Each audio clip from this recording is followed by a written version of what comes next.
No, aquí no hay fallas, hay mucho entusiasmo y me felicito por estar con ustedes como siempre, me felicito por pertenecer a este movimiento, que imagínense qué importancia no tendrá que mientras la enanés está paseando sus miserias en Palacio Nacional, en cada plaza de este país hay un grupo como ustedes reuniéndose en torno a la figura de un personaje que concentra sin duda las esperanzas del pueblo, Andrés Manuel López Obrador, que es para muchos una esperanza y que para otros más es el terror, porque encarna lo que ha sido la gran lucha de nuestra historia.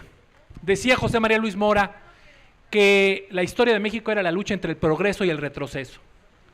Y efectivamente así ha sido, así sigue siendo y así es. El problema es que entre los que luchamos por el progreso y los que luchan por el retroceso, se cuelan algunos mañosos, algunos que aparentan ser parte del Partido del Progreso y en realidad trabajan por el retroceso. Por eso es importante la historia. Por eso yo creo que nuestra historia tiene una utilidad, no nada más ir a rendir homenaje en los monumentos o acordarnos de los héroes, sino aprender de ella para evitar volver a cometer errores y para hacer las cosas mejor.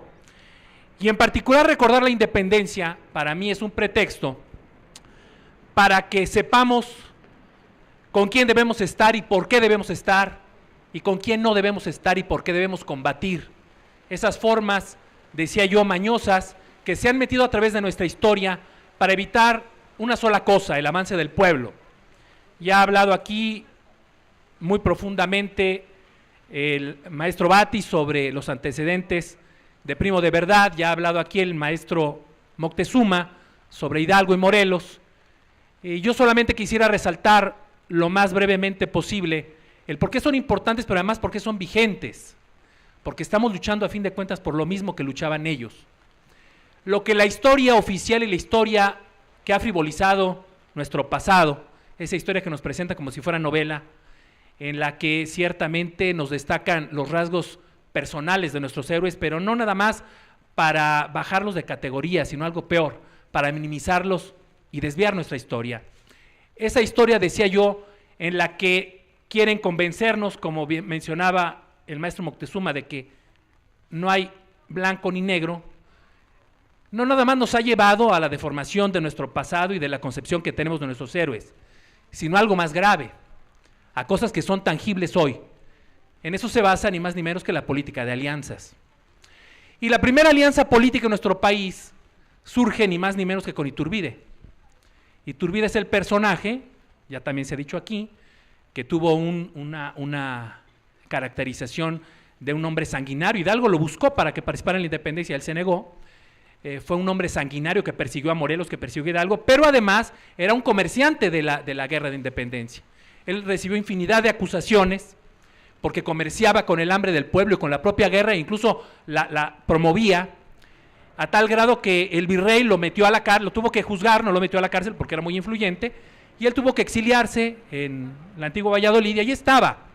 Pero resulta, como también se ha dicho aquí, que había sucesos internacionales que influían en el desarrollo del movimiento de independencia.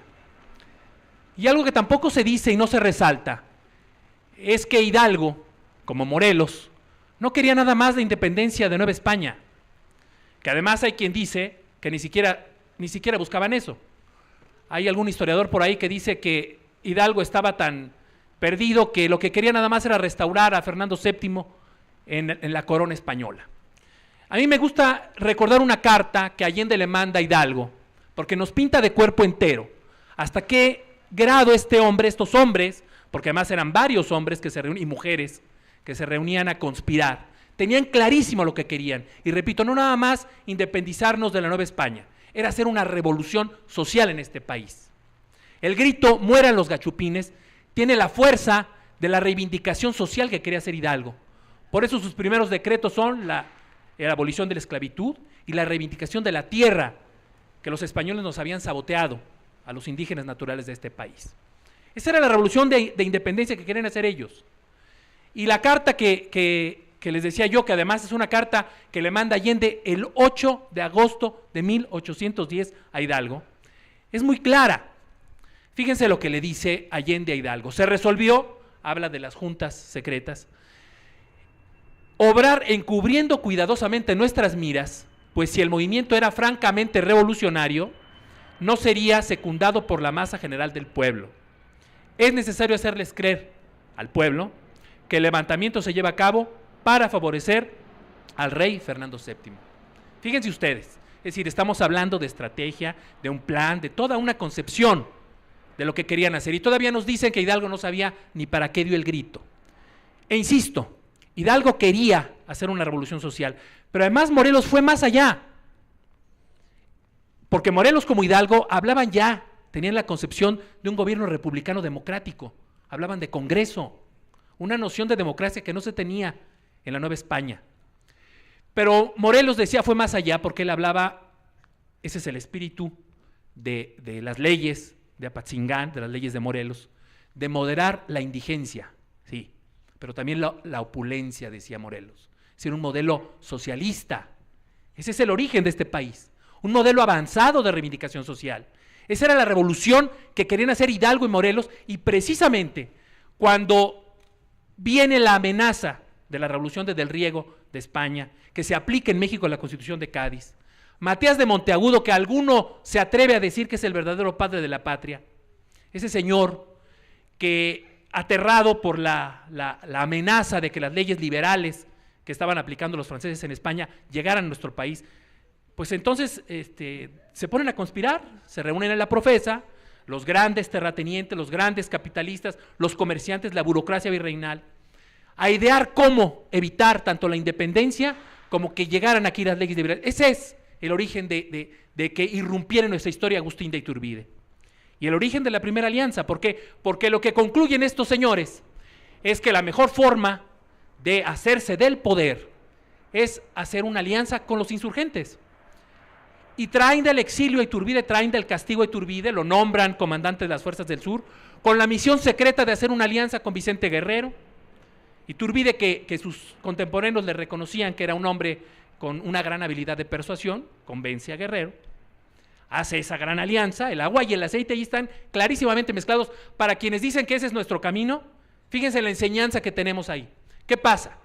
Bueno, pues que para empezar, Guerrero sí se convence, pero el costo de todo esto no nada más es que quien llega encabezando las fuerzas independentistas es Iturbide y Guerrero en la retaguardia, sino que si revisamos el acta de independencia, no aparece ahí la firma de un solo insurgente. Todos son la alta burocracia virreinal, los grandes terratenientes, los grandes dueños del capital y de la tierra, y obviamente los grandes jerarcas eclesiásticos. Tampoco el primer gobierno independiente lo forma un solo insurgente. Y por eso llega Iturbide, y por eso lo que tenemos es un grave retroceso. Hay historiadores que hablan mucho de esa etapa que vive México, la independencia, los primeros años de turbulencia, de guerras, de violencia, de azonadas, pero lo que no se dice y no se resalta es que esas luchas tenían una razón.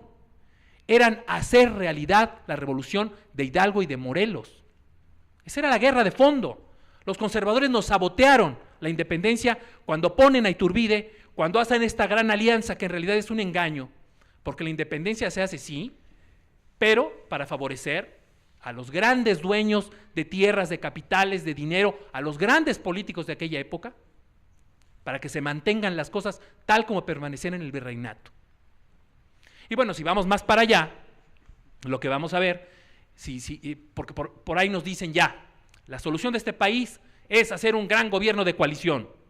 Tenemos que unirnos todos, ya no nada más el PAN y el PRD, no, también vamos a entrarle a PAN, PRD, PRI y los gobiernos de coalición. Bueno, pues ahí está, si queremos un gobierno de coalición, qué mejor ejemplo que el de Santana.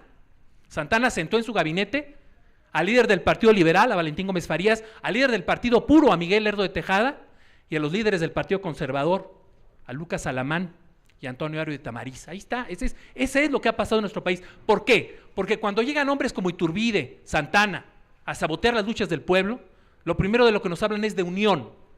¿Cuál era el lema de Iturbide, del plan de Iguala? Unión, independencia y religión. Y en nombre de la unión, y en nombre de que no hay agua y aceite y no hay blanco y negro, lo único que han hecho es frenar el progreso. Ese es el problema cuando no conocemos la historia.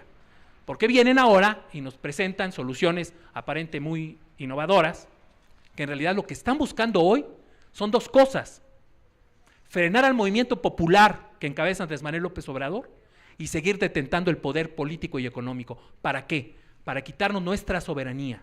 Soberanía, como os he dicho aquí, que no nada más se refiere a los derechos políticos, se refiere a tener soberanía sobre nuestros recursos. Cuando Hidalgo proclamó la independencia, cuando dio el grito, proclamó la soberanía sobre nuestra tierra, sobre nuestras propiedades. Ese es el valor de la independencia. Soberanía sobre nosotros mismos. Ese es el ideal liberal. Por eso luchaba Hidalgo y Morelos, por eso luchó Juárez y la generación de la Reforma, y por eso luchó Flores Magón y la corriente radical de la Revolución Mexicana, que son los que han hecho este país. Hoy, esa es nuestra lucha, esa es la vigencia de la independencia. No nada más recordar a Hidalgo y a Morelos, recordar que el compromiso es de nosotros hoy, así como estamos haciendo, sí, pero mañana haciendo realidad un país que era el país que querían ellos, que nos han saboteado los que nos hablan de alianzas, de unión, de conciliación. En este país, cada vez que se habla de conciliación y de unión, es para aplastar al pueblo, para revertir las conquistas sociales, para engañarnos, para que los gobiernos sirvan a unos cuantos. Yo creo que ya basta, yo creo que ya es suficiente. Yo creo que la historia es muy vasta en ejemplos de cómo nos han saboteado nuestras luchas y nuestras conquistas. 2012 es una fecha clave, no porque va a haber elecciones, sino porque hay un pueblo en pie. Les decía al principio, me siento orgulloso de pertenecer a un movimiento que está en pie hoy en todo el país. ¿Quién puede jactarse como ciudadano de que participa en un movimiento de esta magnitud? Y yo creo que el compromiso no es nada más estar aquí compartiendo hoy como lo estamos haciendo, felizmente, una fecha histórica, sino redoblar nuestro compromiso y nuestro esfuerzo para saber que cada uno de nosotros somos actores y que de nosotros va a depender mañana que la historia se escriba diferente a como quieren ellos que se escriba. Muchas gracias.